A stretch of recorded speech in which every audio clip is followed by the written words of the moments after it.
Welcome to Die Hard on a Blank, the podcast where we explore the influence of Die Hard on action cinema, one action movie at a time. I'm Philip Gawthorne, and with me as always is Liam Billingham, and today's film is The Relic. It's Die Hard in a museum with a monster. Words I never thought I'd say for people to hear together.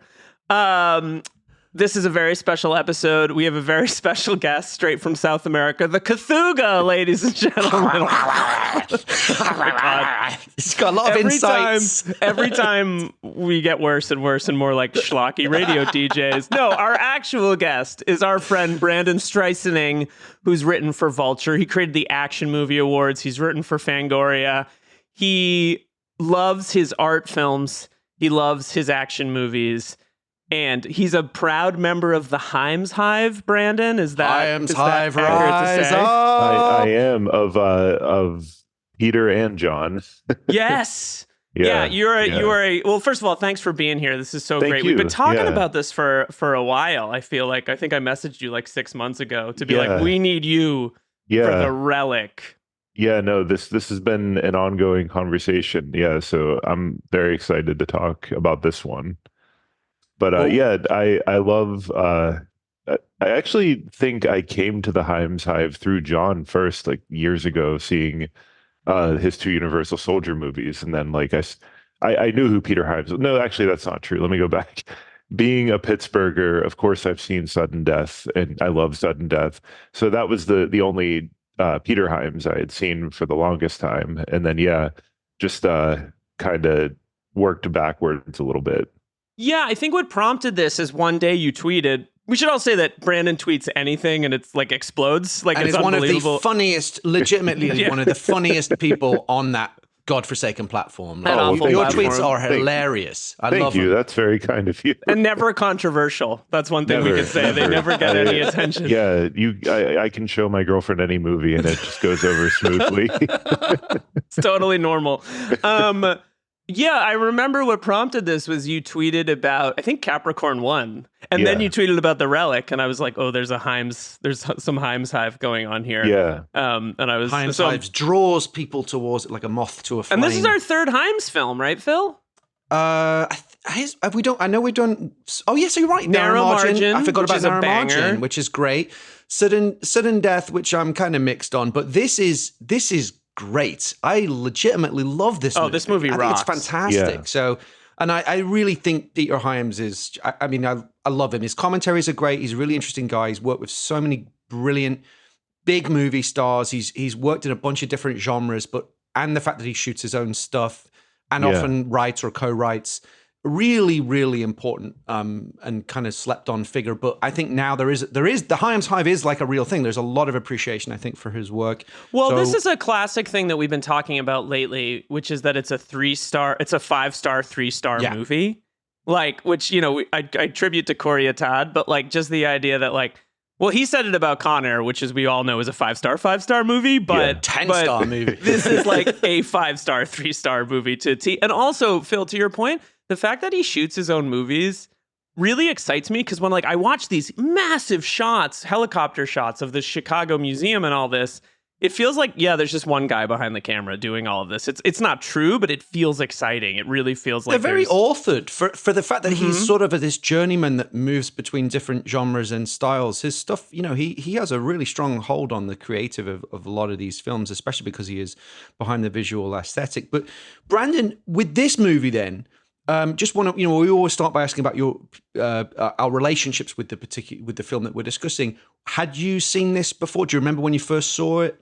I had seen it a little while ago. I came to Peter Hyams late, which always bums me out, other than Sudden Death, which was like a staple in my household.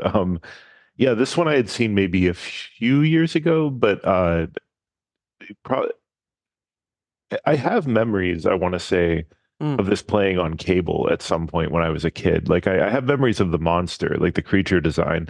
So I'm pretty sure I might have seen it then, but yeah, this was one that, I've been doing a little bit of a Hyams like deep dive earlier this year, but I had seen this one a few years ago, and rewatching it again, for this, just like it really reminded me of just how it's just such a tight movie. There's no fat on it at all. It's kind of crazy. Do you have a favorite Hyams out of interest?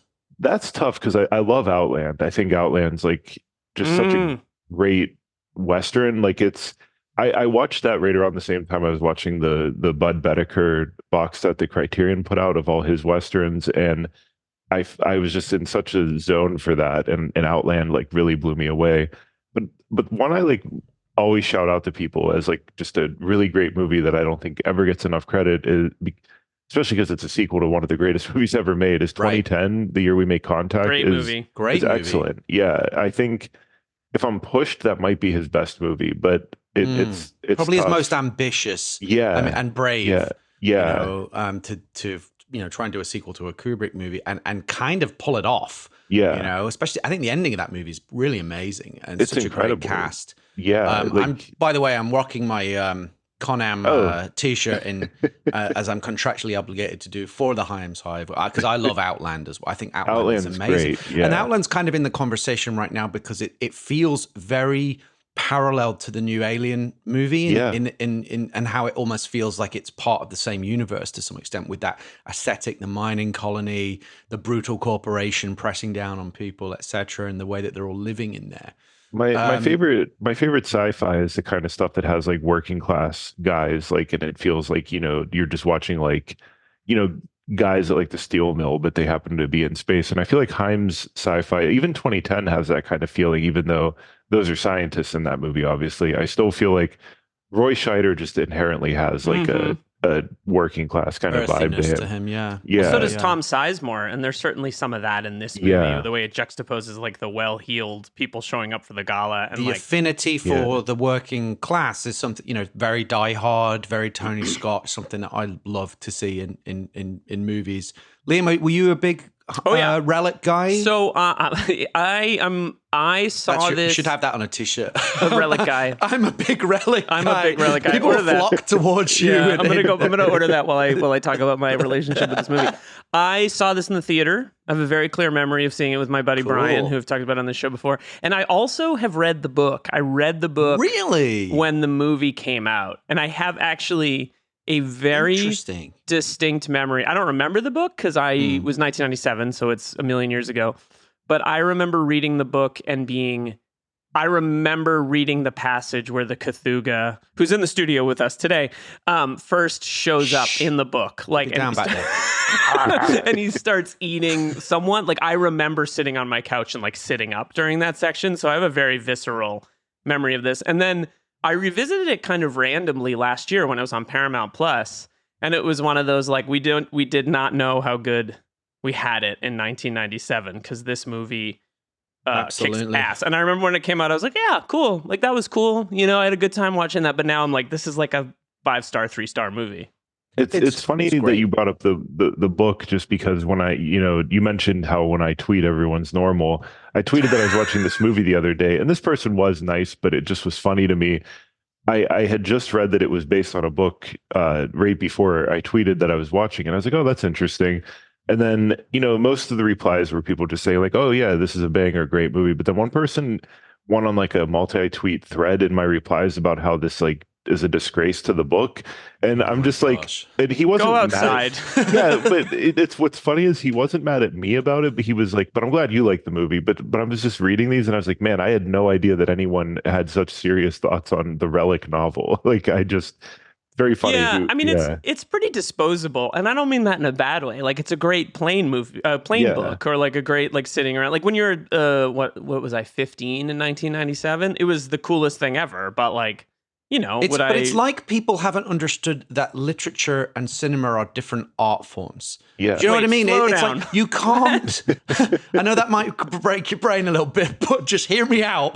Right? A book and a movie are different. A book is going to be and the book features 9 an hours FBI long. The book features an FBI agent who's a recurring character in the Lee Child and Douglas Preston series. Really? Who Hyams, I forget his name. But Hyams cuts him out, but he's essentially the main character in the book. Interesting. But I think wisely, to your point, Phil, he was like, I don't have room. We're not building a franchise here. We're making a one-off monster movie to release, in January. One and done. So with that, should we do our top line Yeah, we'll facts? do our, my relationship with the movie is just very brief. Oh, yes. And, but I was a huge, Tom Sizemore was my favorite actor of this era. So I was all over this movie and I saw it when it came out. I can't remember if I saw it at the theater or not, but I've been across this movie for a long time. But yeah, this is Rumor Control. Here are the facts. I'm just saying that because Liam saw Alien 3 this week. So for the first time, I saw Alien 3 for the first time this week. Wow. I've had a great monster week for movies. Yeah, that's a good movie. It's a great movie. Yeah. So great. So despite the original poster, which featured a picture of the museum in the year 1996, fantastic poster, by the way, just the museum and like red emerging from it. It's really, really evocative, that poster. The Relic was actually released in the US by Paramount on January 10th, 1997, same release date as Turbulence, our last film, and approximately 1 month after Daylight. Brandon, are you a Turbulence guy? Sorry, I just have to ask. It's been a while since I've seen that one. That was a cable classic. 3-star, 5-star. Yeah, I remember really enjoying that. Yeah. It was produced by Gale Hurd and the legendary Gale Hurd and Sam Mercer. Screenplay by Amy Holden Jones, John Raffo, Rick Jaffa, Amanda Silver, 4 credited screenwriters, all of whom were adapting the aforementioned 1996 novel, just entitled Relic, by Douglas Preston and Lincoln Child. Of course, directed by the great Peter Hyams, who again acted as his own cinematographer, and it stars Penelope Ann Miller, Tom Sizemore, Linda Hunt, James Whitmore, and Clayton Rona. On an estimated budget of, this is weird because there's actually no definitive budget. Yeah, I saw that. It's between 40 and 60 is the estimated based on reports. And it grossed 48 million theatrically, but was considered a success, I think, and went on to have a sustained life within the rental market and cable, and has been kind of in and around the culture ever since. But those are our fast facts. Again, some people might be wondering, like, is this a stretch for a Die Hard movie? And we say, who cares? We say, shut up. Go over there. We wanted to talk about the Relic. The person who's asking this is the same person who went on a rant on Brandon's Twitter. Nothing lasts forever. It's very different from the book of Die Hard. Yes, it fucking is. Welcome to Rants, a podcast. Rantcast. So we like to address those concerns very respectfully in a section that we like to call Die Hard DNA. Speaking of books that were adapted to movies, it was different from the book. Jurassic Park. That movie sucks. Phil, relax. Just chill out. So, Die Hard DNA. These were the things that I caught that actually would connect the two films. Obviously, they're primarily around, there's around one central location. But to dig a little deeper, we've got during a lavish party, right, featuring champagne, canapes, string music. Mayhem suddenly erupts, and a diverse group of ordinary people are trapped inside a large urban building and terrorized. You got the police and the authorities gathering outside, surrounding the building, but they're largely unable to help. The main character is a cop, specifically a detective from a major urban city who has significant problems in his personal life. We find out, the Tom Sizemore character is going through a divorce or his custody hearing for his dog, Jerry. Supporting character who engages in recreational drug use is brutally killed. Ellis in Die Hard, Freddy the guard in The Relic. The assault team who launch a dynamic entry on the building are immediately slaughtered. That's a beat what we've come to know and love in any Die Hard on a Blank movie. And then, more superficially, you've just got lots of running around in dark corridors to avoid detection, helicopters flying around the building, huge spotlights being pointed at the building. They're shooting at the lights. Power grid shutdowns, the use of improvised explosive devices, lens flares a go-go. This whole movie is shot in the dark, and there's so many lens flares. Which I just love the idea that they're putting the budget together. they're like putting the budget together, and they're like, Peter, how much do you want to spend on lights? And he's like, $0, which obviously is not the case, but it feels so natural, right? It feels like it was lit like by whatever's around. The Barry Lyndon of horror, right? And then the last one that I caught that was an interesting one was you've got trigger-happy beat cops shooting people who may be entirely innocent, which of course is Al Powell's backstory. But what happens when Tico Wells, the Tico Wells character, who's one of the uniformed cops, guns down that homeless man, it kind of had like, it was like, that seemed a little excessive, and it had real echoes of Al Powell's ray gun story. Is he Rosencrantz or Guildenstern? Have we decided? Good question. I'm not sure. I haven't decided which one of the two he is.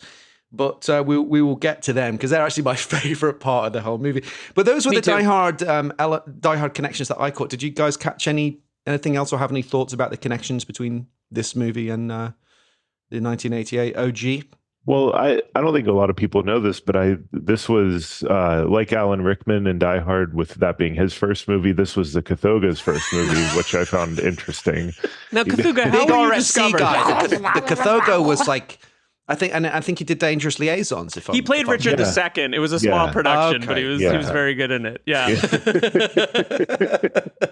Classic. Rather educated actor. What's that smell? My head flies off. I knew we shouldn't have let him in the studio.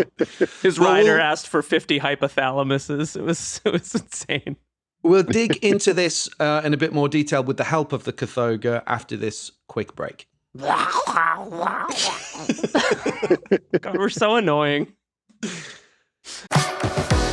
The Labor Day weekend sale is on at Tanger Outlets. Score up to 70% off at top brands like Nike Factory Store, Crocs, J. Crew Factory, Gap Outlet, and so many more. Refresh your wardrobe with the latest arrivals for less from all your favorite brands this Labor Day weekend. Tanger Outlets. Always on trend, always on sale. Plan your trip at Tanger.com. And we're back with our next section of the show, Anatomy of an Action Movie, where we explore the tenets. We live in a Twilight world. And there are no friends at dusk. Brandon, tenet, thumbs up, thumbs down? I like it. Man, that's a tough one because I saw it. I've only ever seen it at home because of the whole weird release with that movie. And I would love to see it on a big screen one day. I'm getting closer to loving it. Everyone keeps telling me that, like, some of my closest friends are like, this is Nolan's Miami Vice. You have to love it. And I'm like, I don't know. I see that a little bit, but I'm getting there. I don't have anything against Nolan. I love Interstellar. That's one of my favorite movies, but I don't know what it is. Getting a re-release this fall. I'm very excited about that. Me too. But Tenet, I think, is one that I'm going to come to like a year from now and be like, oh yeah, this is great. But now I really like it. It's not as good as the book. It's a book about inversion that you're actually describing. We went and saw it's a textbook. We did they did a 70 millimeter re-release, and we were lucky enough to be near the City Walk, so we went and saw it, and it was like euphoric. Oh man, it was. I mean, like I'm like I was like levitating for the entire 2.5 hours. I couldn't, especially with the music as well. Just the immersion of that movie. But anyway, we're not here to talk about Tenet. We're here to talk about we're here to talk about the Relic. So the first anatomy of an action movie, the first tenet rather of anatomy of an action movie is the premise, and the premise of the Relic, for anyone unfamiliar, is as far as it's slightly convoluted. After experimenting with psychotropic drugs while on a trip to South America, anthropologist John Whitney makes an alarming discovery and attempts to prevent the return of several crates of research material to the US. Weeks later, the crates arrive and are sent to their intended destination at the Field Museum of Natural History in Chicago, an area which is suddenly beset with a series of grisly murders. As Detective Vincent D'Agosta, Tom Sizemore, don't mispronounce his name, investigates, he and evolutionary biologist Dr. Margot Green, Penelope Ann Miller, come to the horrifying realization that a literal monster is now on the loose and that they and dozens of other citizens are now trapped inside the museum along with the marauding beast. And the ticking clock is, can D'Agosta and Green find a way to defeat this seemingly unkillable mutant monster and escape the museum before it slaughters them all? So What do you think of? I mean, that's a more convoluted way to say this is about a monster in a museum, and But there's some of the setup is kind of interesting, and we talk. You sent me an interesting article, Liam, about like what. Did you read it? I did. Yeah. Okay. Can you explain a little bit for context? So because I didn't send it to you last night, Brandon, but last night I was watching this again, and I found this article on the sci-fi.com that was essentially like, this movie is about how you shouldn't take things that don't belong to you, and sort of like looks at it from the like, Indiana Jones is all about like the glories of archaeology or anthropology, and this is kind of about like, maybe don't steal indigenous objects from places. I mean, it's a stretch to say that this movie is really getting into that, but it does use it as like a nice backbone for a monster to eat a bunch of people and rip their heads off repeatedly. I think that's a great read of it. Again, it's probably a stretch. Who knows if that was the intention? I mean, but I don't know. I think at the same time, like, again, this is in a later point of Peter Hyams' career where he's maybe not doing his best work, although I love him dearly, but I still think a lot of his movies are very political and have heavy political themes, and I think especially his early work, a lot of that sci-fi stuff is very political. So I mean, I don't know if it could be a stretch to say that about this movie, but with him, I would never discount that, because I do think he's a very openly political filmmaker, even though he's a journeyman action director for the most part. Yeah. It's an interesting aspect of the film, but what I'm actually more interested in discussing than its themes is the subgenre that this is part of. I would suggest that, although Die Hard contains some horror-esque moments, in particular, like towards the end when McClane's covered in head to toe in blood and when Carl comes back from the dead, a la Michael Myers. This is our first out-and-out horror movie, and this is a rare entry in the Die Hard on a Blank canon for an action horror movie. This really interesting subgenre that would go on to there'd be other films that would fall into this. I would suggest that you could make the case that they're Die Hard adjacent, like Resident Evil or Doom, for example.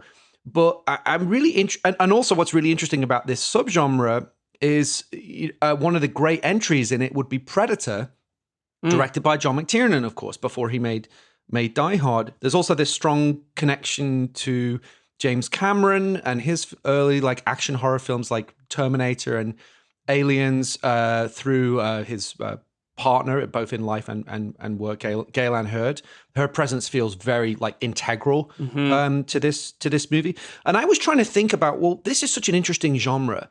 And appropriately, it's sort of a mutating genre that's evolved over time. But I was trying to think, what is the first action horror movie? The first one that I could think of, and I want to get your opinion, it would be Dawn of the Dead, the 1978 George Romero movie, because the definition that I found of action horror is, quote, a subgenre combining the intrusion of an evil force, event, or supernatural personage of horror films with the gunfights and frenetic chases of the action genre.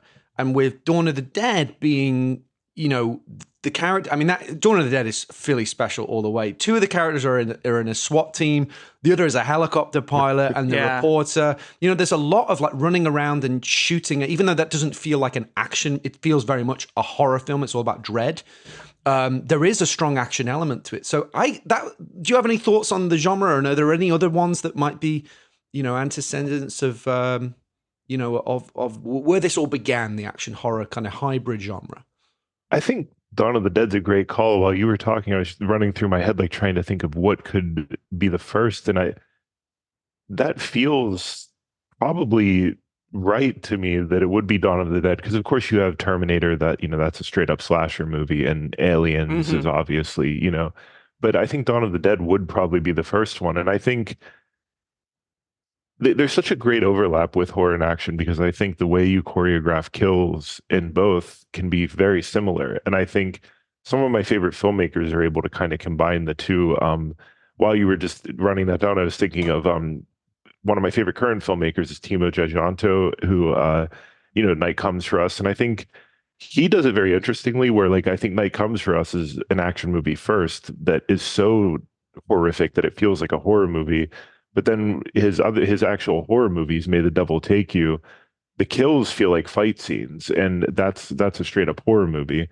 And so I think that it's very fun when someone can kind of thread those needles. I was also thinking of, this is a little later than The Relic, but Dog Soldiers is definitely a great action horror movie. The poster you have behind you, Underwater, I think is an action horror movie, a great one. Yeah. I can't think of any, I was trying to think, like, does anyone have a gun in Psycho that they fire off? I was running through my head of trying to think of what could be realistically the first one, but I think Dawn of the Dead's a good pull, like, because it's also it feels so different from Night of the Living Dead too. Like Night of the Living Dead feels like a straight up, slow moving, kind of one setting horror movie, where, Dawn of the Dead's one setting also, but Dawn of the Dead feels much more electric than Night of the Living Dead. And I think that's always fun when there's like a leap like that. Alien to Aliens and everything. The other point that I wanted to make about this as well, I'm glad you kind of agree that hopefully that was like, I can't think of anything before that would qualify, but I could be wrong. We're interested to hear our listeners' opinions if they have thoughts on that. But the other thing about the horror genre and where this fits in and how this connects to Die Hard as well, is one of the things I love about this. I'm a horror fan, but I wouldn't say I'm like the most, rabid horror fan. But my favorite horror films are ones that I could watch even if there was no horror element, because I love the characters so much. The prototypical example of that for me is John Carpenter's The Fog. I was going to say John Carpenter. Right? Yeah, totally. Yeah. I could spend time with those characters in that town even if there was no supernatural element. That's exactly why that's one of my favorites of his too. That setting is perfect. It's great. The characters are so Hulu interesting, and the dynamics are so interesting, and the setting and the milieu is so interesting. I think this film has some of that, and I enjoy spending time with like just them pottering about the museum. If this was a show that was called Chicago Homicide, and it was about Sizemore and Clayton Rona just investigating cases and dealing with politics with the mayor, put it into my veins. I would love it. That's one of the things I actually could. To be honest, I could care less about the monster. I really, really like the characters. He's in the room, Phil. And sorry, no disrespect to Kathogo, and we appreciate your body, your body of stage work. but like Die Hard is, I think, is similar, and because it has a long setup, 30, 40 minutes of building the characters, building the interrelationships, so that when there's this great expression by Stephen King. We said, I try to create sympathy for my characters and then turn the monsters loose. That kind of applies to almost any type of storytelling, particularly horror, of course, but monsters can be, come in other forms, natural disaster, whatever it might be, right? In Die Hard, it's the terrorists, but that's what great storytelling, it's somewhat of a lost art. I could spend so much time with these characters, even if nothing happened. And I love that about this movie. It's interesting you say that, because I clocked last night watching this, like, okay, we're getting to the Cthulhu, and it's 52 minutes into the movie. There you go. When the if I remember correctly, when the banquet, the gala starts, right? The other movie that I thought of that comes out 2 years after this, which you could argue is a little bit more of an adventure, but has the sort of action horror DNA, is The Mummy, which is a personal favorite of mine. Like, I love that movie and the way it leans on the machine gun that Brandon Fraser is shooting in it. Like, it feels somewhere between action adventure, but it has like that hard edge of an action movie at times. Well, it's funny similar to Carpenter. Yeah. Well, it's funny you bring that up, because I was thinking of his other movie, Deep Rising, while watching this. I feel like there's a lot which we're going to do. I think, it's on our list. We're going to take it to the lab for sure. Yeah, this reminded me a lot of that one. Although I think that one's a year after The Relic. But yeah, that one is so much fun and feels like that's a straight up action. Well, that is more adventure. Speed 2 cruise control with monsters. It is, yeah. Right. Yeah, and a great creature design in that one too, just like this. But yeah, I love the characters, and specifically Tom Sizemore, just because it's funny when I was watching this initially, because this comes in a weird period for him where it's like, the decline was happening a little bit, unfortunately, and I think it was like sort of building. where his career was going. But I've always been such a big fan of his. And 2 years before this was Heat, which he's great in. Ugh. And in this, I was watching it and I was like, at first it was like his presence as a leading man is so interesting because on the surface he feels like as an actor that he doesn't give a shit about what's happening around him. But then as you're watching, you realize like, no, like this is just this guy. Like this guy just is like so burnt out and worn out. Thick and it's skin. Yeah, kind of numb. Yeah. Yeah. And he's perfect for this kind of movie because everyone's losing their minds and it's so funny watching him process information where he's like hearing about these leaves filled with hormones and it's like the most like nonsensical like bullshit ever. And he's just processing it and immediately like, so how do we get some of these leaves? Or like, where are these leaves he likes to eat? Like with the hormones, like he just is immediately like, all right, let's go get these leaves. It's just so funny. It makes sense because it's sort of like what a detective would do. It's just gathering information in a dispassionate way. Let's move into our hero section then and dig in on this. We'll flip it round. We'll talk about Tom Sizemore as Detective Vincent D'Agosta first, as you've already, as we're already into it. As you say, it's a rare lead role for him. Typically, in this point in his career, he was creeping up the call sheet, as it were. He'd been in. I mean, he first caught my attention and captivated me with his performance in True Romance as Cody Nicholson. I was thinking about him that and Chris watching Penn this together. last Like night. talk about Rosencrantz and Guildenstern. Yeah. Incredible chemistry, the two of them, and amazing just coming in as part of a big ensemble with some big names and just, for me, kind of stealing that movie. So, and then it was like Natural Born Killers, as you say, Heat, goes on after this to do Saving Private Ryan, and I remember Spielberg saying like he saw a Steve McQueen quality for Sizemore and thought he was he was basically heading towards leading man status, but I think he was most effective as like the third or fourth, part of a really, really strong supporting cast. But it is fun to see him in a rare lead role. What are your thoughts on the character and the performance? Liam, I'm interested in your thoughts on Size. I think to Brandon's point, so I was thinking about like this in contrast to Heat and Saving Private Ryan. And to me in Heat, he's kind of like the teddy bear of the group. Like he's slightly codependent. He wants Neil McCauley to tell him what to do, right? But he's also the only one with a family. And then similarly in Saving Private Ryan, he's like an angel. You love him, right? He's a tough... But Tom Sizemore also played the mob boss and enemy of the state, which I think is just like an absolute heater of a performance. It's just chewing the pasta and like, get him out of here, get him out. But in this... what I think shines through in this movie is this kind of quiet intelligence. Like everyone sells this guy short, which I think is similar to McClane. Like Barry McClane, yeah, absolutely. There's this great piece of screenwriting where at some point he says to Penelope Ann Miller, "Are we still evolving?" And she says, "Some of us." And it's a great exchange within the context of the movie. And you know that she thinks he's just like some dumb She's quite condescending, Chicago isn't she? cop. Yeah. And I'm in love with Penelope Ann Miller in this movie because I love science girls. But the way he asks questions and the way he evaluates things, he's smarter than anyone gives him credit for. And that's one of my favorite things about this performance. And I would love to watch Tom Sizemore on a procedural. Like, it made me think a little bit about Michael Madsen had a TV show called Vengeance Unlimited. I don't know if you guys remember this show, but no. Oh yeah, Vengeance Unlimited. It lasted had pretty one parallel season. careers as well. Yeah. Well, and they're part of that They even look similar. Post-Tarantino guys who kind of had these like little roles in Tarantino or big roles. But I would watch Detective D'Agosta, if I'm saying that correctly, show because I like how he sizes up a crime scene. I like how he talks it through.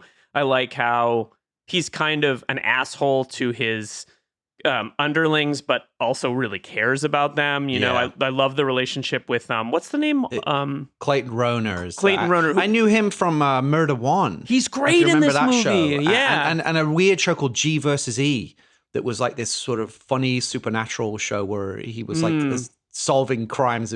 He's great. I just love. They just look very more. Similar though. Was the only thing I wondered about. The casting of that is kind of interesting because they're almost interchangeable. Well, this is a good Chicago movie, and Sizemore's from Michigan, so he's kind of like a Midwestern kind of guy. And again, this is fits, something we yeah. talked about with Turbulence, is that this is the era of great white ethnic actors taking on big entertainments. You know, And Ray Sizemore Liotta actually had a TV show that was called Robbery Homicide. Yeah. That lasted for a season and was then cancelled so that he was given these shots, you know, because people could see his potential.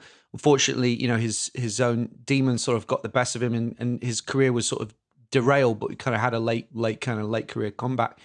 But it is interesting to see him as a leading man. But yeah, let's talk about the leading lady of this picture, who is really the lead. Oh my goodness. Penelope Love of Ann my Miller as life, Dr. Penelope Ann Margot Miller. Green. What I think's interesting about this is that she's not that likable on the page, but because the character, but because she is so likable, you know, she's like kind of entitled, condescending to everybody, kind of thinks everybody's a little bit beneath her. It's like a little bit hard to love, but I think because Penelope Ann Miller has so much natural charm and One of the appeal, greatest to ever do these kinds of movies. She's amazing. like it's they're great together, aren't they? I mean, They really Brandon, are, what do yeah. you think of Penelope Ann Miller as Dr. Margot Green as the lead of this film? Oh, I think she's great, and I think a little bit of that arrogance comes from, you know, who's to say if this was intentional or not, but you know, she's like a woman in a very, like, you know, man's world, especially as the movie goes along, because it's all these, you know, men running around with guns and everything, and she's like the only one who has like any idea on how to stop this thing. And I think I like her character a lot too. I think there's a lot of like real fun lived in moments for her. I love her computer that has like the car crash sound effects whenever she gets a notification. I love that. Like that felt so strange to me. Yeah. I just, So 90s. I love it. but you don't question it. You don't question it at all. Yeah. It just works. It just totally works. Yeah, but she's great. They have really fun chemistry together. You know, I think to your point, Brandon, something that I was thinking about watching this last night is that, like, you know, the villain is the Cthulhu. Take it easy. But the thing that I think is interesting is the actual villain in this movie are the strivers. So it's people like the museum security guy who's just a dick. It's people like Greg Lee, who's like, you know, gets her locked in the basement so that he can pitch to the wealthy, well-heeled rich people. And then it's the mayor, right? And so she's in a world of men who like don't actually really want to do the work but want to schmooze, and she's like, no, I just want to do the work, like I want to do my job. She says that because Linda Hunt says to her, well, put on your best party dress and charm them, and she's like, I don't want to use my, you know, sexuality or anything that should be irrelevant. It's my intellect, my work should have enough value. And Hyams gives her that benefit. Like he really takes this character seriously. It feels a little bit like progressive in the way that Turbulence did, right? Where it allows the kind of female character to like transcend she kills the Cthulhu and says, see you in hell, which rocks, by the way. It's also her ex-boyfriend. Or ex-lover. Yeah. That's right? the crazy, yeah. I mean, well, let's talk about that. The villain of the piece, the Cthulhu, technically is a mutated version of John Whitney, played by Louis Van Bergen. So it's really interesting that there is that element that she knows him. He licks her. Mm-hmm. Venom vibes. Like it's really... With a horrible CGI tongue that they but added it in works. post. Shush, it works so well. Yeah, I mean, go ahead. Oh, I was going to say, just, you know, the creature design, you know, other than that horrible CGI tongue. I mean, it's Dan Winston, so it's off the charts. But you brought up Predator earlier. Yep. I forgot how much, because I think if you remember anything from this movie, you're going to remember the creature design. And I forgot how much this looks like the Predator. It looks like a Predator dog almost. It's like, and some of these scenes, like, of course, some of it is CGI, but there are some moments where it's just walking around where it is practical, where you're just like, wow.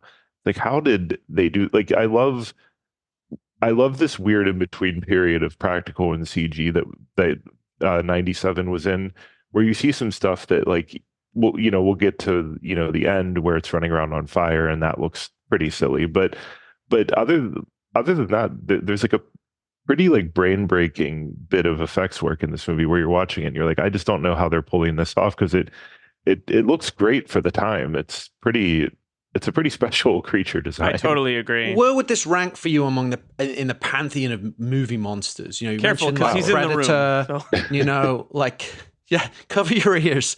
That's tough because I think if we're putting Predator and the Xenomorph and like the top tier and everything, I think that's got to be like the upper echelon. I think this is pretty close though. I the one thing that I wish is that, again, this is such a dark movie that I feel like you don't always get the best look at like what it fully looks like. And I think I didn't get a great like sense of the geography of this monster, if that makes sense, like where it begins and ends and everything. But it does, I do think it's up there. It's like this big dog lizard thing that I just think is so it's kind of evolving. I think throughout the movie it's kind of changing, as I recall, which is a really original aspect to it. But as we often say, they think the key with monster movies is actually to not show them, the Jaws being the classic example, right? That you should show them as little as possible.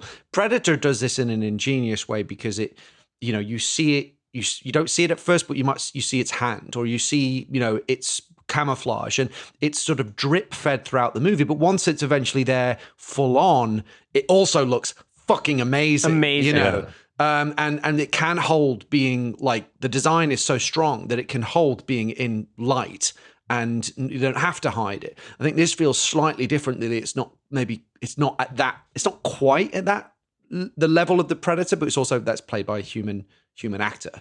As well, to bring it to life as well. But it is it's a really good one. I mean, as a monster movie, this is fantastic. So strong. As an elevated B movie, it's great. And this does a great job of sort of slowly giving it to you, and then by the midpoint, he like the Cthulhu becomes like the third lead of the movie because you see it constantly. But I do like how you get bits and pieces in the beginning. The first kill, that would be the first kill in the museum with the security guard smoking the joint. I love that you just see its arm reach out and grab him. Like I think that's such a great evocative shot. But it's definitely up there is one of my favorite creature designs for sure. I think one thing that Cthulhu can take his earmuffs off. Wow. I think one thing that Peter Hyams is amazing at is being a shoestring producer, in the sense that we don't see the Cthulhu in that scene where the guy's smoking the joint, but we see the push in on the joint and the amazing sound design that cost literally 1% that it would have cost if they showed the Cthulhu tearing the sky apart. And I think that like all monster movies suffer from the last 10-minute issue where they show too much of the monster, they reveal too much. It's just like with the exception of maybe the Alien Queen in the greatest movie ever made, Aliens. But it's still, it really goes for it in the end, and it suffers a little bit. But I would say that Penelope Ann Miller sells that like violation with the monster licking her so well that like it doesn't even matter that the CGI is. And I watched this on a DVD. I went to a store here and rented it, and like it didn't look good. It was an SD DVD from the 90s, right? Wow. So it wasn't like amazing. I know it was a mistake. It wasn't, but I still was like, wow, this is like, she's so good in this little scene here at the end. And do they ever outright say that they're dating, or is it just implied? I can't remember. That she was his ex-lover was what I got. Okay. I can't remember the specific details. Well, how does this function then in for you guys on the action level, which is our fourth tenet of anatomy of an action movie? How would you rank like this on that level? That any favorite set pieces, moments of action? That's a tough one. I was thinking about this. I think as an action movie, just in general, I think Hyams has the language of action down so well that it's like he keeps it going. He keeps it going at a good clip. It's very tense. I think it works very well as an action movie in that regard. I don't know if there's a lot of set pieces that I found like. I think the kills are great. I don't know how to say this. It's going to sound a little dismissive, but it's not. I don't think there's a lot of set pieces where I'm like, wow, that really stood out to me as like a great action scene. But I think the kills are great, though. It's just all very effective to me, if that makes any sense. I mean, I love the final set pieces. Silly as that CG is with the monster running around caught on fire, I think there's something so great about how on fire the rest of the building is around her. I think that whole set piece, it reminded me, I just watched, it's fresh in my head, I just saw for the first time, Johnny To's Lifeline, which, was Hong Kong's answer to Backdraft. And that has like some of the most insane practical fire effects I've ever seen in my life. Like just full on rooms just enveloped in fire with the actors standing in the middle of it. I've never seen anything like it. And this ending reminded me of that a little bit. Of course, a lot of this is CG, but I really love that whole end set piece where everything just explodes. It's such an easy thing to do at the end of an action movie, just blow everything up. And sometimes that can be a little boring, but I think this one does something really fun with it. I feel it feels very atmospheric, that final, explosive set piece. Yeah, it's really building. It builds on itself. Satisfying, the way isn't it? She runs through and knocks all the Takes chemicals over. And she uses her like scientific knowledge, like the quick thinking as a way to do this. And it's so strong. And then enclosing herself in that case full of water and everything, just such a smart. Clever. Yeah. Well, it's always great, when horror movies have smart characters, because often, obviously, a knock on horror movies is that characters make stupid decisions, right? But in this one, it is cool that audiences love seeing smart characters. I mean, digression. I just watched Chinatown yesterday. I don't want to go on a diatribe, a tangent about it. Please, Save it for another moment. But like little moments, like where he puts the watch under the car, those kind of details where you're like, wow, this audiences love smart characters. Well, and she's a really smart character. Well, that sort of reminds me of his son, John Hyams, had a great movie during the pandemic called Alone. Or it might have come out right before the pandemic, but I saw that. That was great. Yeah, it's just a tiny cat and mouse thriller, a girl being stalked by a guy. And what I loved most about that movie, other than the last 10 minutes do turn into a horror, it's a horror movie, but the last 10 minutes are a flat out like fist fight, which has incredible choreography between the woman and man, just like beating the shit out of each other. But that's like, a story for another day. But what I love about that movie is what we're talking about here is that also has like, I love a movie where, and the Relic sort of fits into this too, where the characters aren't making any mistakes. It's just the situation they're in is so like bad that it's just like they're making the right decisions. It's just still falling apart. And like, I like when movies do that. I like when you can see thought put into, I'm going to do this in this situation. This makes sense. Well, that didn't work because, we're in dire circumstances. And I think this movie has a lot of that until the end, whenever it does work. Yeah, totally. We talked about a bit with like Daylight, how frustrating it was when characters were acting in very unnatural ways or doing stupid things. Or, in this one, it does feel like even the people that are wrong, it's like the Fincher idea, like have everybody have the best argument for what they're doing makes for compelling drama, as opposed to just serve characters saying something stupid or wanting something stupid because it services the plot. Although there are a few panicky idiots in this, which brings us to it needs what I'm most idiots. Excited about actually discussing in this film in some ways is the humor of this film. Which sometimes we skip over, but there's no way we're going to do it for this film because we love it. And it's so funny you caught this as well. When a movie has a Rosencrantz and Guildenstern double act. Can I actually suggest who I first thought of in this is that they're Lenny and Carl from The Simpsons. That's like my first sort of like, this is the Lenny and Carl of the Relic, the kind of like guys on the sidelines being like, this coffee's terrible. That bit is the bit I remember now most from this film. So for anyone that's confused, we'll talk about the characters of Bailey and McNally, who were the two beat cops lurking on the periphery of the action, played by John Kapelos and Tico Wells. So, but that moment, there's some amazing bits where he's like insecure about his ruffled tuxedo. It's great. And they're moaning about that's my favorite line, where he's like talking about the coffee. He's like, bitter. Very bitter. Meanwhile, there's like a monster running amok. They're totally.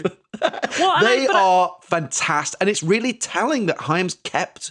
That's the kind of stuff that could be cut, right? Oh, right. It's actually one of the most entertaining aspects of the movie. And I think it's quite a witty film. But those guys are like brilliant together. They're great. I also like, to Brandon's point earlier about Peter Hyams' quiet politics in his movies, is that like, there's a reading of this movie that we talked about earlier. There's critique in here about museum culture and the kind of like chauvinistic nature of that kind of environment. What I like about these guys is they're just like Chicago cops. And they're like, they would never in a million years be invited to a gala like this, right? So the kind of commentary on it, like, kind of points out how absurd all of this is, and how, like, the interplay of the mayor and the curator, Linda Hunt, who I love, and the sort of well-heeled people around her, like, these two kind of, like, truth tellers in the middle of it, like, this coffee sucks, my ruffles are ridiculous. And then they end up being quite heroic, because they sort of function as, like, you know, protecting the people once this thing kind of falls apart. And I do think that there's something with that in Die Hard too, as McClane is the kind of, like, guy in a sort of weird environment that he doesn't want to be in. Yeah, it's very reminiscent of those early scenes where McClane goes to the fancy, you know, coke-fueled, indulgent, materialistic party of these corporate, you know, executives, and feels probably like they do in this situation. It kind of reminds me, you know, when you're at a wedding and you're sort of bitching with your to your wife, you know, about, like, the quality of the food, or it's too hot in here, or, you know, this music sucks, or it's like they're so fun as you say, the sort of truth tellers of this situation. The Emperor Has No Clothes kids, they're great. You know, John Kapelos as well, I remember from quite a memorable actor. I remember him from his part as the cuckolded husband in Internal Affairs. And Tico Wells has, speaking of the John Hyams, was in Universal Soldier, the original movie, as one of the techs. So there's an interesting, like, Did Peter Hyams direct the original connection? No, it was Roland Emmerich, but his son went on to do a bunch of those DTV sequels. Which just screened out are here very well last regarded. Week. Yeah.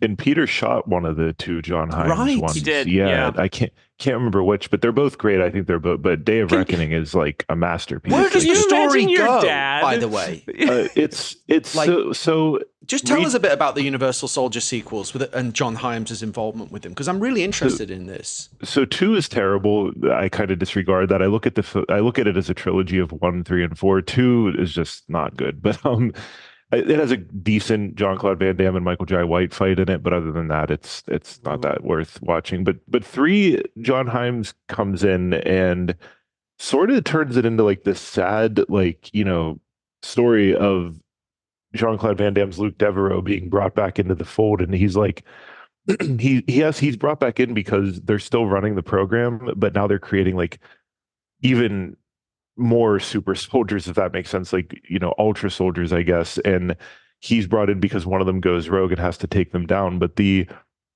4th one is where it's almost like an art house action movie. It's so bizarre. It's like, this is such an overused term. I don't love using it, but I think it fits here.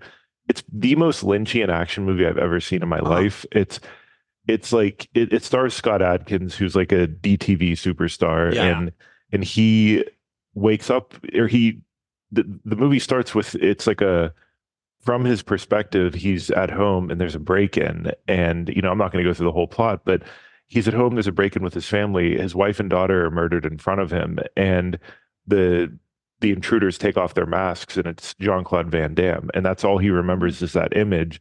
And so he's on this, like, hunt to find this guy, and you start to realize that, like, there's this whole sect of underground super soldiers who have broken off from the government, who are in a cult run by Jean-Claude Van Damme. And it's like, and it's bizarre. It's in that there's, like, this major twist in the movie that I don't want to give away for people who haven't seen it, but it's shot so evocatively. There's like these scenes of, like, you know, Dolph Lundgren talking to camera while there's a strobe light going on, like trying to get him to break the programming of the super soldier, but he's talking to you through the screen. And it's it's a brutal movie. The fights are incredible, but I don't think I'm doing it as much justice as I should. I wrote a great piece on it. I'm literally going to watch it today. So I'm like so on board for this. I mean, I don't mean to pat myself on the back, but I thought the piece was great. But send it. We'll link it. Put it in the show notes. Yeah. But the main thing I want to say about it is it really has some of Jean-Claude and Dolph Lundgren's, like, best acting they've ever done. They're both it's such a sad movie, and I think there's a great undercurrent in the movie of sort of letting go and just letting yourself die a little bit. And I think there's a great metatextual commentary on, like, the whole movie to me is about Jean-Claude and Dolph Lundgren, you know, finally letting go of being the action leads that they've been for so long, and ceding the limelight to Scott Adkins. And it's just, I think it's just a brilliant movie. And it's a testament that it's like, having repertory screenings, in LA, like you just said. It's very well regarded. And I know this is a bit of a tangent, but I do think it's all still in the same wheelhouse because Peter Hyams worked with Van Damme twice, with Time Cop and Sudden Death. Yeah. Time Cop in particular, I think is a really, really solid, Time Cop good, slaps. great movie, Yeah. great supporting cast as well. The fact that his son directed these sequels, I know it's a tangent, but I do think it's relevant. But we are conscious of your time, Brad. Wait, just want to say one quick thing, which is imagine you're directing a movie and your dad's like, I'll shoot it. And you're like, fuck. Like, my dad's going to be, John, are you sure you want to do that? Like, I just can't even, I can't even imagine the parental pressure, It's like if my son ever decides to podcast, I'm going to be like, just kidding. It's not at all. I heard a lovely story about that. There was something about how. Oh, really? Pete, I think he gave him a watch on his first day or something that had engraved on it, like, where do you want me, boss, or something to that effect. Like, it was something. It was really lovely. Nice. I think that was on 80s All Over. They did a great extra episode where they interviewed Peter Hyams and talked about his whole career, and he talked about his son and working on those movies. So, as a podcast that I Peter love, Hyams on here. We should do that'd be great. Anyway.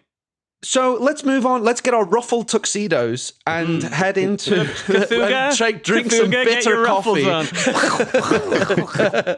as we head to the Die Hard Oscars. Cthulhu sound. I don't know why I'm doing that sound. He sounds like an asthma patient. Exactly. Like that poor lady cleaning. Yeah, there's a false scare. Yeah, that's a good one. So our first award is the John McClane Yippee-Ki-Yay Award for Best Line. And I see quite a few nominees. I think it's quite a sharply written film in places. Oh, yeah. One of the ones I had that was great was D'Agosta, Sizemore saying, when they find out about the guard that was killed and that there's like a joint there or whatever. And he goes, pot's a misdemeanor. Decapitation seems a bit severe. I love that. That's so funny. The one I had that I thought was hilarious, and it's such a tossed off line, and it means nothing to the movie. But when he has the mayor on the phone and he's trying to get the mayor to shut down the party or the big gala, and at the end of the phone call, he just goes, "Let me ask you something. How does someone get? Or how the fuck does somebody get custody of a dog?" That's great. And in speaking of the mayor, I love the bit where he says to him, Sizemore goes, "And this is what we get: full size. With all due respect, sir, you can fire me on Monday, but right now I want you to shut your fucking mouth and listen." I love that. Yeah. And you're like, yes. Yeah, that rocks. Well, especially because Sizemore doesn't couch anything, and I'm in a kind of silly action movie. He goes for the jugular, and it's you're kind of very real. I would be scared shitless of this guy. There are a few moments where there's one where when he screams at Penelope Ann Miller to get out of there, and she's they're having their little back and forth. This is backtracking a little bit to his performance, but he is kind of scary when he screams. When he tells her to get the fuck out, he has a lot of force. It feels like your dad yelling at you or something. You're like, whoa, okay. Yeah, totally. Well, I remember, my tweets, if I'm lucky, get one like probably from the Die Hard on a blank account. No, it's your dad, P.D. Gothard. Unlike yours that blow up the internet, Brandon. But I do remember tweeting one time something to the effect, it is if you're watching a movie that was made between 1992 and 2001, is Tom Sizemore in it, and is he shouting? There's a high chance that it's a classic. Right? There's something about when he shouts. Ray Liotta had that too. That does whoa. You kind of jump out your shoes. He also had there's also a great exchange with him and James Whitmore where he says, the older guy from Shawshank Redemption, it goes, I love James Whitmore. He's wonderful in this. That's why I could just watch them in the museum pottering around. How goes the gradual extinction of the human race, Lieutenant? I'm doing what I can to keep it orderly. Yeah. I love that bit. But then there was one other line that I just thought was great. Another sort of tossed off line by legendary actress Audra Lindley, who plays the medical examiner, Dr. Zwyzik. She's amazing. She's fantastic. And she's had a crazy career. She was Phoebe's grandmother in Friends. She was in Three's Company. And she just goes so casually. I know what you're going to say. Lieutenant D'Agosta, it's lovely to see you under such alarming circumstances. Well, I had the line about how she says, "Don't you hate people who take head but don't give it?" Yeah. She's like an old lady, just like potty mouth. It's you great. just drop into this scene in the middle of the movie. You're like, why are we with this like body 60-year-old? My only contribution is the one I already made, which is when Penelope Ann Miller asks him, "Are we still?" He asks, "Are we still evolving?" And Penelope Ann Miller says, "Some of us." Yeah, it's witty. There's some good writing in it. For sheer blunt force, I'd probably go for the shut your fucking mouth and listen. Yeah. Just because that's like Sizemore at 4. I'm going to go with takes head but doesn't give it, because I wrote it. I literally paused the movie to write it down. Some good stuff in it. The Hans Gruber Exceptional Thief Award for stealing the film. Quite a few nominees in this ensemble. Yeah. Linda Hunt, who we haven't really talked about, as Anne Cuthbert, the museum curator. Fantastic. James Whitmore as Albert Frock, a fellow scientist, Margot's friend and mentor. Clayton Rona as Detective Hollingsworth, D'Agosta's colleague. Robert Lesser as the mayor. Robert Owen, I think he was very good. And, of course, Bailey and McNally, the 2 beat cops, played by John Kapelos and Very Chico quickly, Wells. You know what movie Robert Lesser is in? No, go. You know what you do when you get off the airplane? You get up, you walk around and you make fists with your toes. He's the guy at the beginning of Die. Yeah. My brain has just. Oh my gosh. I'm shocked you didn't bring this up earlier. He is the ultimate villain of the Nakatomi Takeover. He gives him that terrible advice. That's him. Yeah. What? Yeah, dude. I knew he was familiar. I was doing a little poking around last night, and so I put Die Hard on, and I was like, oh, that is him. Yeah, it's the make the fist with your toes guy. There you go. He's also one of those actors who wrote his own Wikipedia. I could tell from how it was written, which is cool. Good for him, but he's a strong actor. He's really good. He's really good in that part. Who would you pick, guys, for who steals the movie? I don't know if he steals the movie, but the one I was really drawn to was Hollingsworth, because I feel like that's a role that could have just been so easily, just forgotten, not put that much care into it. But you feel the relationship with Sizemore, in their scenes where, they're going back and forth in the walkie-talkie. And when, they're breaking apart, he's telling them to take some of the guests through this tunnel. That I think that there's just such a trust between the two of them. Yeah. I totally agree. I think Clayton Roner is the best. He has an arc. He kind of goes from this bumbling idiot at the beginning to really saving these people's lives, and I think it's in the hands of a lesser director and a lesser actor, that could be a nothing part. But I think he steals. Yeah, he's a really strong actor. He had I don't know if you guys ever watched Murder One when it was on, but he had a great part in that. He's done some really good stuff. The Dick Thornburg Award for Dick of the Movie. I've got 3 nominees. Chi Moi Lo as the conniving Dr. Greg Lee. Thomas Ryan as Tom Parkinson, who is the insufferable head of museum security. And then Louis Van Bergen as John Whitney, the scientist who becomes the monster. I know you're worried about your hypothalamus, but you can put the Cthulhu on the list despite him being in the studio. He's breathing down my neck right now. He's making me a little uncomfortable, to be honest. Could we security remove him from the studio? We gotta go with, I think this one to me is an easy one. I mean, as much as her colleague is annoying, and everything and wants to get ahead, I think the head of security is just totally such a doofus. Like at every turn, he's the worst. Can't handle his ego being stepped on. Yeah, he's my runaway winner. I agree. I would agree. He's sort of like the guy in Clear. I bring about this every time. The guy in Clear and Present Danger, who when they blow up that camp in Northern Africa, is like, yeah, we got him, and you're like, shut the fuck up. Like you're the worst guy. Yeah. Hatred games. Best death is Marco in the house. Number table. Next time you have a chance to kill someone, I had to do it. Marco's been hybridized. Marco's been taking too many hormones for. This one's tough for me because a lot of them do, as fun as they are and as bloody and violent as this is, they run a little similar. There's a lot of beheadings. The one I really like though is when the SWAT team's there, and the guy's being pulled up by the rope, and he's trying to get away, and he's like, pull me up, and they finally get him up, and then he stops talking, and immediately you're like, oh, he's what happened? When they pull his body over the ledge, he's missing his legs, and there's just a giant pool of blood. You're like, wow, like that one. It's not fucking around. The beheaded security guard. We're a hard horror movie. This is in case you weren't aware. Yeah, for violence. SWAT team guy getting bisected was absolutely on my list. Freddie Ford getting killed on the toilet. Parkinson being decapitated, the head of security, and the Cathoga's explosive demise were the other ones that I think nominated. It's the Cathoga because Penelope Ann Miller absolutely sells. You go to hell. Like, it's great. That would be my playing thing. it very real. They both are, which I think is there isn't. I like that this film isn't winking at the camera. I hate that shit.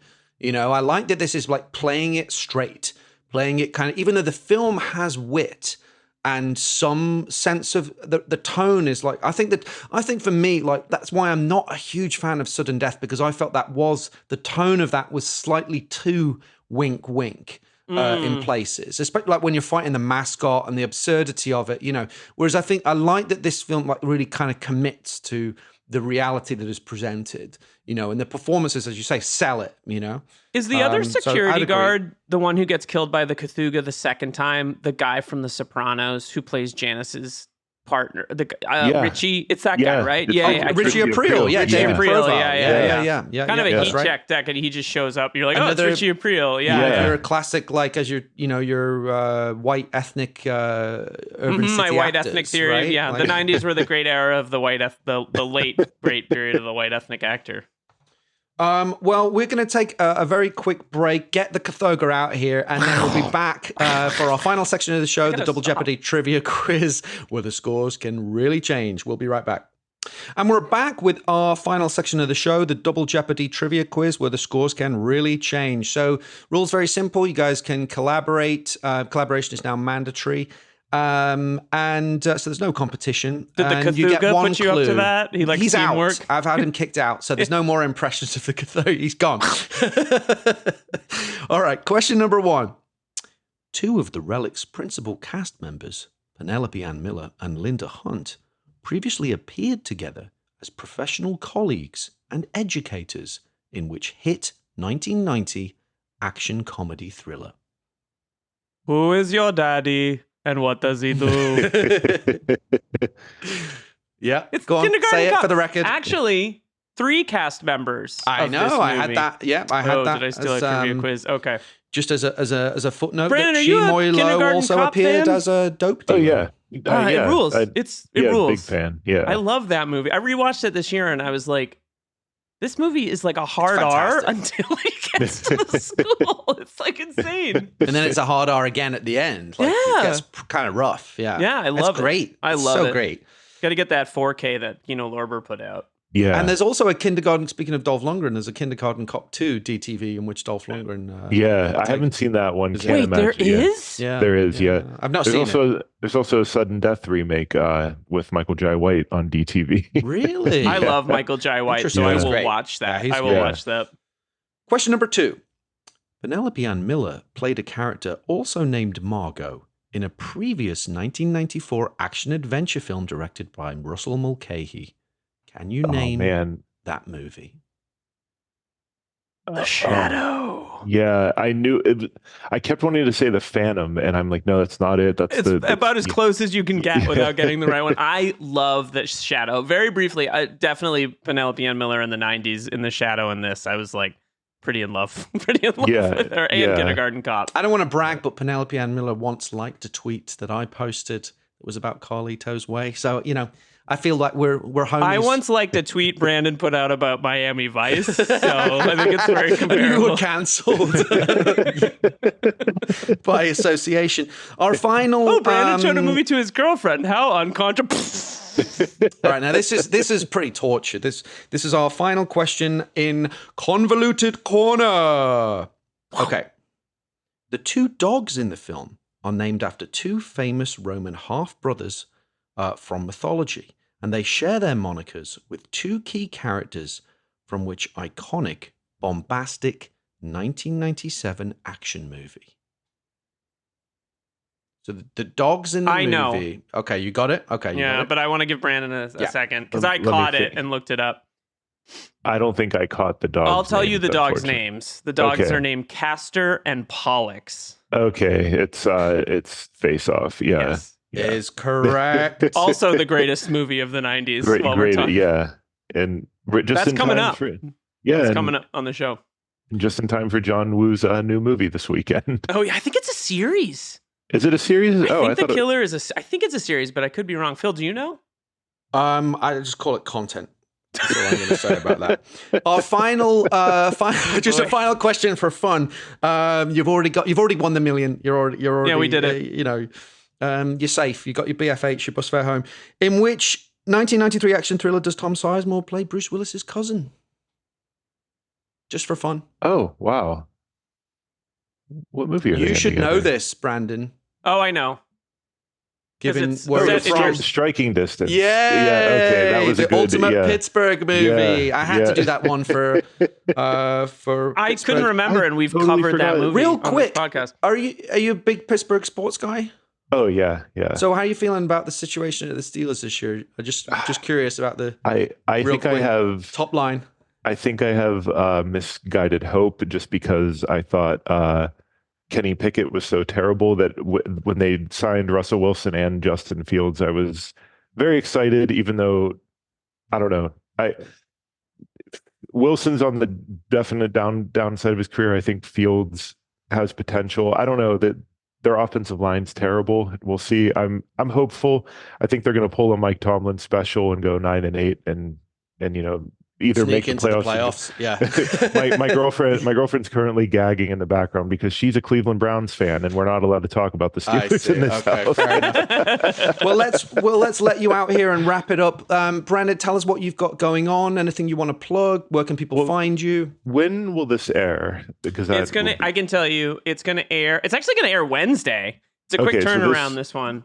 So this will have already happened. I was going to plug in LA the Big Bad Film Festival, which is an indie action festival, but that's this weekend. But I have an interview in their program for one of the films there. But yeah, nothing going on right now. Working on a few things that are months away, but you can just find me on Twitter under my name. That's where I am usually. And Can you spell it for us? It's Brandon, and then it's STREUSSNIG, and yeah, just I imagine if you listen to the show, you might. You're know probably Brandon. already fully aware, but just for anyone that isn't, we need to bring you to Brandon's Hive because he is genuinely one of, if not the funniest people I've seen tweeting about, especially action movies, not exclusively action movies, but your takes. Thank you. Really, really make me LOL. Thank you. You're That's very hilarious, kind of you. and it was great to have you on. Thank you for doing this. And a personal thing that I am still working my way through because, good Lord, it's long, is your Michael Mann super draft with Bilga and Roxana. So just briefly, I'll say that was so much fun to record, and I feel bad saying this because they're great guys, but I had never listened to screen drafts before, and I had no idea that I was locked in for 6. We started at 1:15 my time and we ended at 7:30 that day. I had no idea we were locked in for that long, and I was like, it ended up being so much fun and everything, but at the end I was like, who's going to listen to this? Turns out people are really enjoying it, so that's cool. Yeah, I mean I've been listening to it for a while, and I was like, oh cool, 2 hours left, but of course I'll do it. I mean, it's great. Do you do the pick is in music and the whole thing of like the actual? I wish we did NFL draft. I wish they did. That would have been a lot of fun. I really want that little do.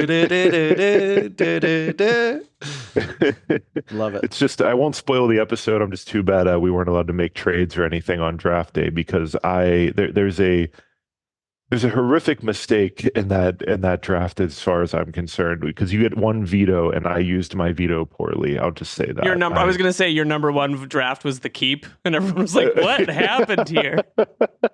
Excellent choice. All right. Thanks, Brandon. Thank you, Brandon. So we'll let you go. We'll have you back on though. We'd love to have you on again. I would love to Absolutely. come back This on. was great. Yeah, we'll find some good movie to have you on down the line. Yeah, thank you guys. I'd love to be back on, and it was good seeing you again, Liam. Nice meeting you, Philip, and yeah, this is a lot of fun. Thanks, buddy. All right, I'll talk to you guys soon. Thank you, Brandon, for coming on the show. Long time long time in the planning, so it was nice that we finally made it happen. And what a gentleman of cinema.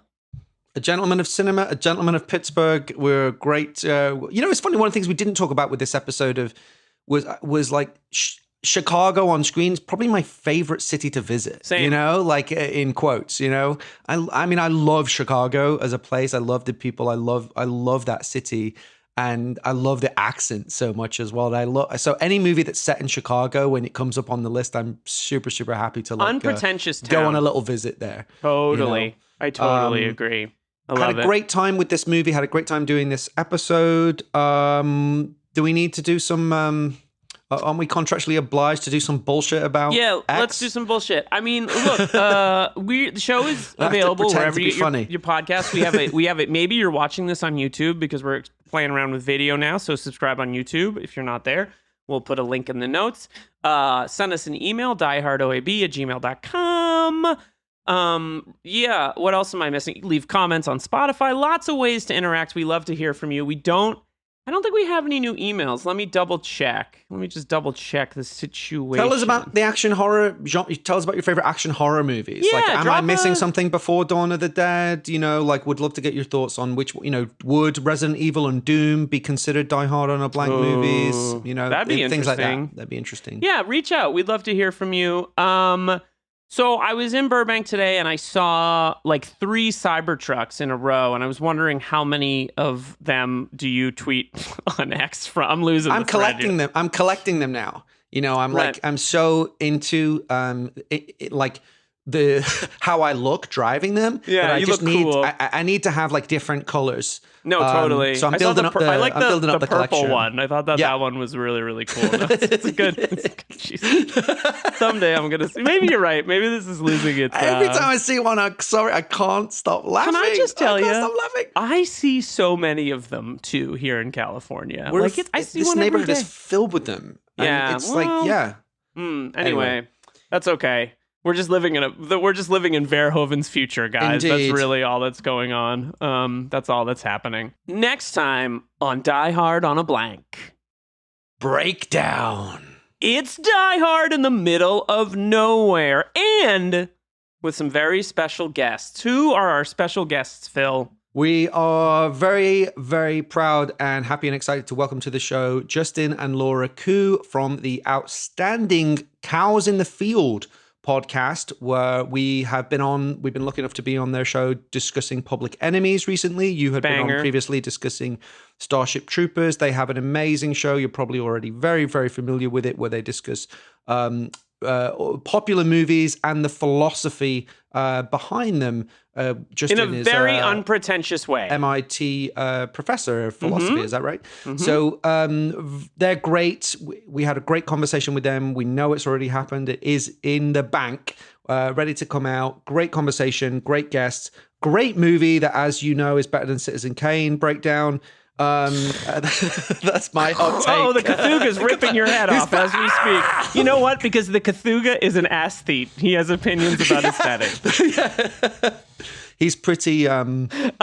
He's just very quickly. I love to recommend an episode of the show of their show, and an episode that I really liked recently was they had Glenn Kenny on to talk about Scarface, the 1980 De Palma movie, which 83, is it 83? Okay, yeah, which is a movie I've only seen once, and between you and me, I did not like very much at all, but I need to go back and revisit it. It's just never quite clicked for me. I think I was surprised by how insane it was, so I should go back and check Dante's Inferno. It leaves you feeling awful. The interesting thing about Scarface, such an incredible piece of bravura filmmaking, but it's also so morally bereft that it leaves you kind of feeling quite brutalized. I think. Well, and they get empty, into that, which is the point of it, right? Yeah, so they get into very that. Interesting film to discuss, and it's just funny because I was thinking about De Palma today because I was thinking about Carlito's Way and the Penelope Ann Miller of it all, and how I think in some ways we've all kind of slept on how amazing Brian De Palma is as a director, and we're going to be doing Snake Eyes eventually, and I'm so excited to look at his take on a Die Hard type movie. Well, and we should talk about who we're going to have on that episode, because we already the biggest know it's De Palma be our pal, fan out there. Yeah, you can probably guess. Travis Woods. So we've been talking about that for months. So that's going to be really great. Yeah, I mean, let me be clear. Let me be clear. I love Brian De Palma. It's not a Brian De Palma problem. I just remember being so surprised, and I just have not gone back to Scarface. It's also very long. It's a long movie. It is. It is.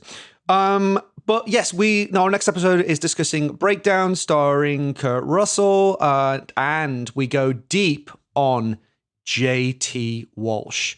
One of my favorite actors of all time, one of my favorite actors in particular of this era. So join us for that. Don't miss, like, subscribe, do all that shit. And we'll be back next time with Kurt Russell being a buttoned up kind of East Coast shitty little liberal guy. Thanks, everybody. Cool. Die Hard on a Blank is a podcast created and hosted by Philip Gawthorne. Liam Billingham co-hosts and produces the show. Mike Mayer and Michael Sugar are the executive producers. Find us on Twitter and Instagram at DieHardOAB. Rate, review, follow the show wherever you get your podcasts. Most importantly, tell your movie podcast-loving friends about Die Hard on a Blank. See you next time on Die Hard on a Blank.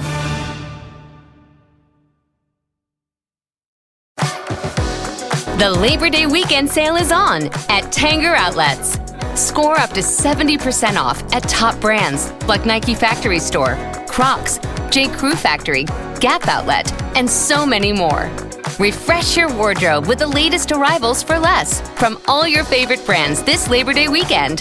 Tanger Outlets, always on trend, always on sale.